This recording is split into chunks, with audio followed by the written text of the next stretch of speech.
Hi everybody, welcome to Plumbush Farm. I'm Gabe. And I'm Jenny. Is that what I was supposed to say? Sure. We're going on a little walk in our pasture. It is a beautiful evening in August. We got about 3/4 of an inch of rain last night. So everything is greened up just a little bit and it's just beautiful out here. So we've had a few people comment on some videos with a few questions from the last time we did this, so we want to answer a couple of those for you this time. So these questions are not all particularly about one certain subject, but we'll just answer the ones that we got. And what is that? I think that's the takeoff board for the drone. Oh, I see. Miles got a drone and he brought that out so he would have a way to sit it here in the pasture to take off. So these questions come mostly from one of our most faithful watchers, Kim Marie Evan. And thank you for the questions. They have to do with goat milk and grass and things like that. Does it make a difference to the amount of milk and the quality as in richness of milk if they're eating the warm season grasses or the cold season grasses? So that question was on our video where we walked in the pasture and talked about our different grasses. So just to recap a little bit, we are in the cool season part of the pasture right now. And what you see behind me is brome that is headed out. And that brome is done growing for the year. So you can see behind me here, I mowed it down. And the reason I mowed it is so that it would start growing again. And with this rain that we've had, we actually are seeing some growth here. But the cool season grasses are pretty well done for the year. The warm season grasses are over this way. And we're about to put the goats back on them again. They've been doing really well, growing really fast, and it's about time to let the goats be back on them. The goats have been growing fast, or the grass? The grass. The grass has been growing fast. Okay. Goat milk richness and quality follows the lactation curve more than what type of grass they're eating. The amount of milk is affected by what kind of roughage and forage they're getting. There's a shadow on my face or something. Sorry, it's me. Oh. So the protein and the nutrients in the grass will vary from one species to the other. And at the moment, the warm season grasses are going to be more nutritious than the cool season grasses because the cool season grasses have pretty well gotten all the way through their life cycle where they've headed out and produced their grain already. The warm season grasses are right now going and putting on heads, and so they're really pushing to get that, I don't know, how do you say it? So they're really pushing all the nutrients to the seed heads to produce their seed. Yeah, young grass is always going to have higher protein and be more nutritious than old grass. Yeah, so it has more to do with the age of the grass and where it's at in its life cycle for the summer than what kind it is. Although some kinds are just naturally better than others. Brome grass is highly favored by the goats. Brome is very rich grass until it gets in, which this time of year it's at its what's it called, dormant stage more so. Yeah. And so when it gets cooler this fall, it'll put on some more growth. But right now, it's just kind of sitting there. And as far as the milk richness, the fat content in milk, in the goat milk, goes up when the goats have more roughage and high quality roughage. So yes, good high quality grass is going to give them better quality milk, obviously. And so, but warm season, cool season, it just depends the time of year. And one thing we can do to increase production is to start supplementing some alfalfa hay, and we do that occasionally when they need it. I'm gonna point the camera here to the warm season side of the pasture while Jenny's looking up the next question. And you can see we've got A lot of nice green growth out here, and the yellow flowers are bird's foot trefoil. These grasses are starting to head out. We've also got a few weeds here and there, and that's another reason to get the goats in here, because goats are really good at going after weeds. The next question, does it also make a difference in the winter? I'm assuming the question is, does the kind of grass they're eating in the winter or hay they're eating in the winter make a difference? Yeah. Yes, but we like to feed alfalfa in the winter because we have dairy goats, and alfalfa is the gold standard for feeding dairy animals. And we can easily get alfalfa here for basically the same price as good grass hay. Yeah. And so we opt to do the alfalfa. I like to have some good grass hay to use to kind of cut the alfalfa if I need to, or to give the bucks, but we also do feed the bucks alfalfa. And that just gives us the best milk and the best production. And also keeps the goats in good condition, and kids grow well on alfalfa too. And just a note on the cost of alfalfa, we just bought some big round bales of alfalfa, and we got them for, I think, about $135 to $140 a ton, which is pretty good pricing if you look around the country. We're pretty fortunate living here in central Nebraska. Last year we had a bad drought, but this year there's been plenty of rain, so the cost of hay has come down locally. That's for high quality third cutting, so it makes a difference what cutting as well. Yeah. Does their milk slow down with cooler weather?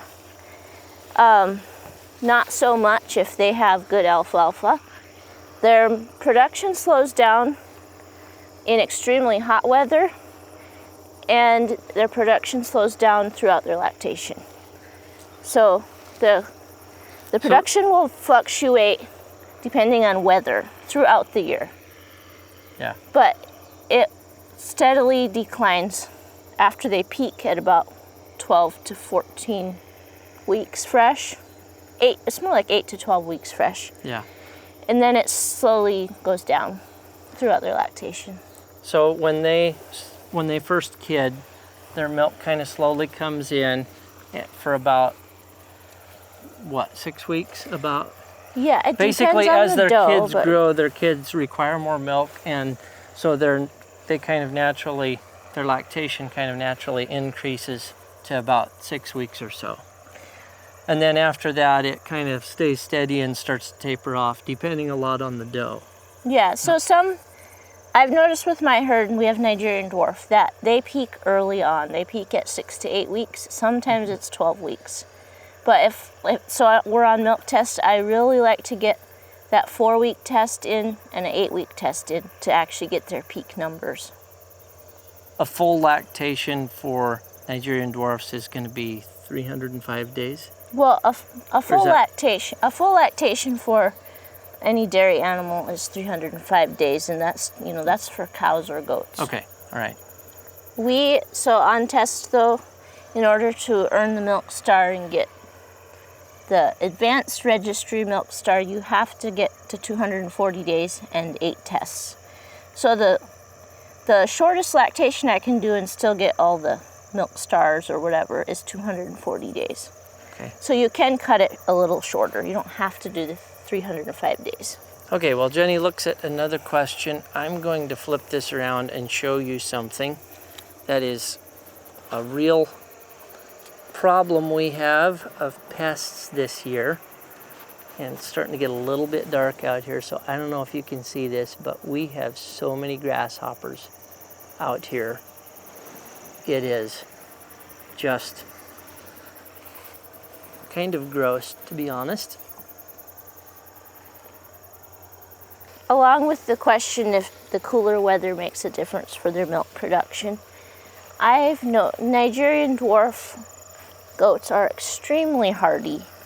The cold weather doesn't really seem to bother them too much. No. So as long as they can keep their bellies full of good hay, unless it's 20 or 30 below zero, They produce fine in the winter. We have some does kidding in November, and I expect them to have just as strong of a lactation as they would in the summer. Although, when they first get out on green grass, it does help their milk production. So, Yeah. Do we make our own cheese? Yes, we make our own cheese. We have a cheese making video that you could look for on our channel, and maybe we can make another one sometime. And that's a farmer's cheese or acid cheese. Yeah. I have made Colby a couple times, several times now. So I would like to make a video about that sometime. Making Colby? I'm starting to I feel fairly confident with Colby as long as I don't take any shortcuts. Yeah. Colby is definitely a little bit more time consuming and finicky to do than the acid farmer's cheese that we normally make.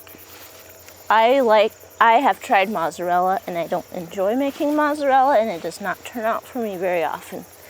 So if anybody has secrets about that, let me know. Okay, I have to show you, we've come to a part of the pasture where we have a bunch of foxtail grass.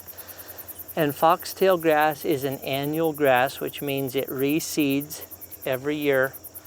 It does not grow from the roots, fortunately.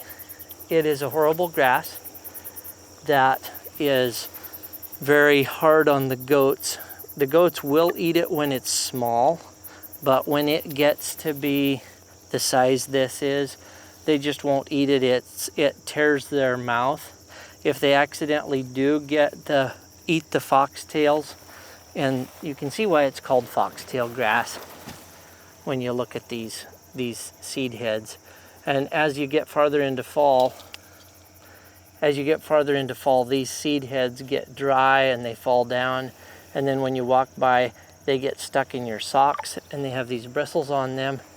If the goats accidentally eat them, these bristles can actually get into the sides of their mouth. We've had goats that get like a little abscess on their cheek from this sort of thing.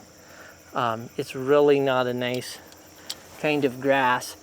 And basically our only defense against it is to get our other grasses more established so that the foxtail can't take off. And also to mow this stuff down, which I will probably do in the next day or so. Oh, I was walking barefoot in the last one. She says, I'd be worried about snakes to walk barefoot. Well, it so happens that in our part of Nebraska, virtually the only snakes that we have around are garter snakes. And I don't think I've ever seen one in the pasture. They would be more likely to be found in the yard or the garden. Yeah. Now, in some places in Nebraska, they do have rattlesnakes, but that would be farther west. We've never seen any around here.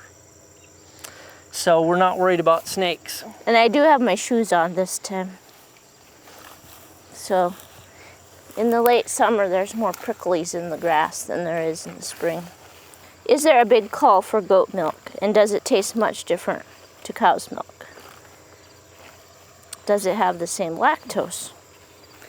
Goat's milk doesn't have much less lactose than cow's milk. It may be a little bit less, but it is commonly known to be much easier to digest. So some people who are lactose intolerant say that they can handle goat's milk, but I am not an expert on that. My family has never had a problem with any kind of milk. So, well, my one son maybe did as a baby. So I don't have personal experience and I don't like giving medical advice, but if I was lactose intolerant, I would definitely try goat's milk. Goat's milk tastes different than cow's milk. Yes, our family would mostly say it tastes better. So you just have to try it. But do not go off of what you buy at the store. If you're buying Walmart goat's milk, it will probably taste very bad.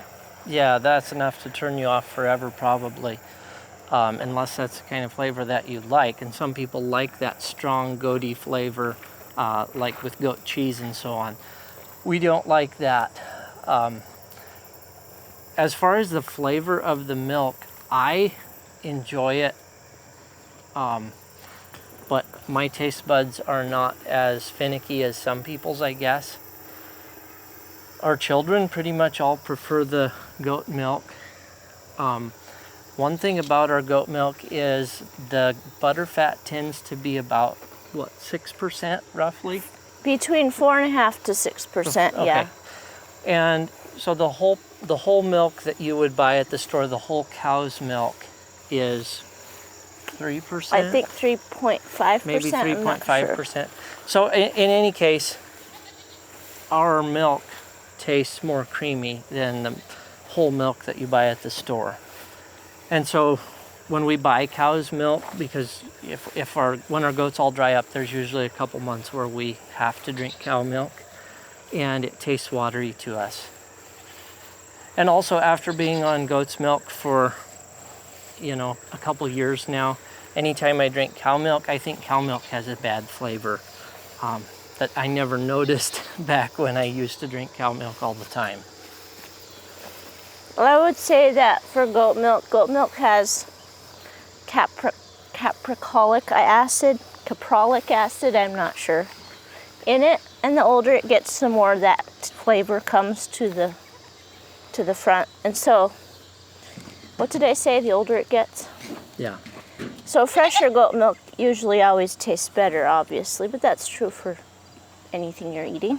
Yep.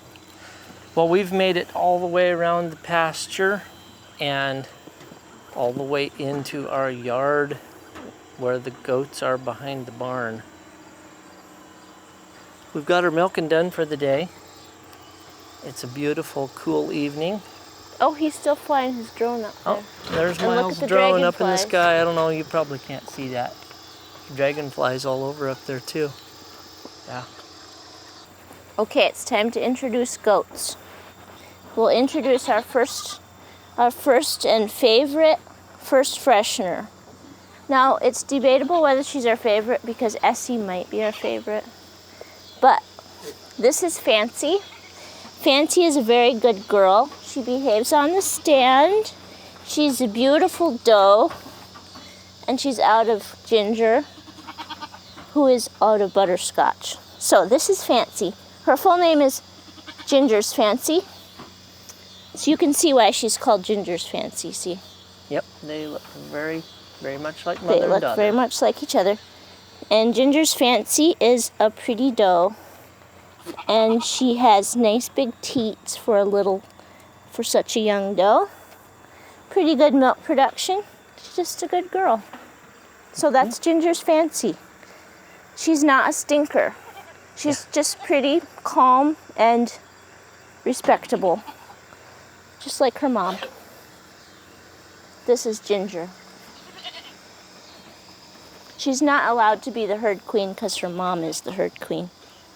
So we'll find, where's Grandma? Speaking of the herd queen, she's hanging out over here on the other side of this Butterscotch. derelict waterer. Come here. And this is Fancy's grandma. Say hi. She's a good old girl. Butterscotch is probably our first reasonably good doe that we ever had. Yep.